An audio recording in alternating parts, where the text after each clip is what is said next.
మా ఇంట్లో కూడా నాతో పాటు తోడబుట్టిన వాళ్ళు ఉన్నారు, మహిళలు ఉన్నారు.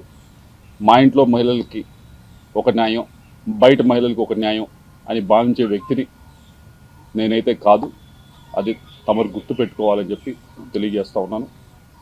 రెండో విషయం, ఏదో ల్యాండ్ విషయం అని చెప్పి మాట్లాడారు. ఏదో విశాఖపట్నంలో ఏదో ల్యాండ్ ఉంది అది ఇది అని మాట్లాడటం జరిగింది. అమ్మ, మేము 45 సంవత్సరాలుగా 1977 నుంచి విజ్ఞాన విద్యా సంస్థ నడుపుతా ఉన్నాం.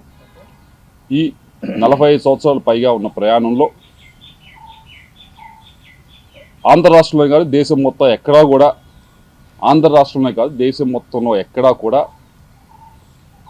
గవర్నమెంట్కి మేము రిక్వెస్ట్ పెట్టి మాకు ల్యాండ్ అలాట్ చేయండి అని చెప్పి ఒక్క దగ్గరన్నా మేము ల్యాండ్ అలాట్ చేయించుకున్న దాఖలాలు ఉంటే దయచేసి మీడియా మిత్రులకు చూపించాలి, లేకపోతే బయటికి తీసుకొచ్చి చూపించండి.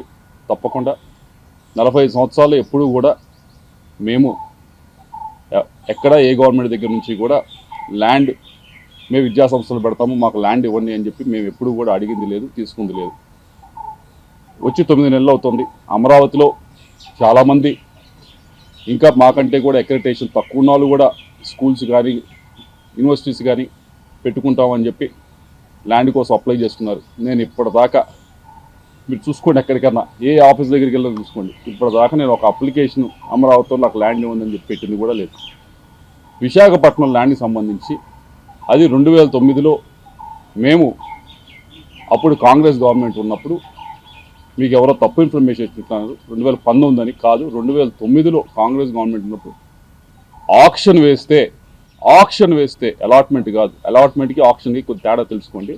ఆక్షన్ వేస్తే ఫెయిర్ ఆక్షన్లో మిగతా వాళ్ళతో పాటు మేము ఆక్షన్లో పాల్గొని హయ్యెస్ట్ రేట్, అప్పటికి ఇప్పటికీ ఎడ్యుకేషన్ ఇన్స్టిట్యూషన్ హయ్యెస్ట్ రేట్ పెట్టి తీసుకున్నది మేము.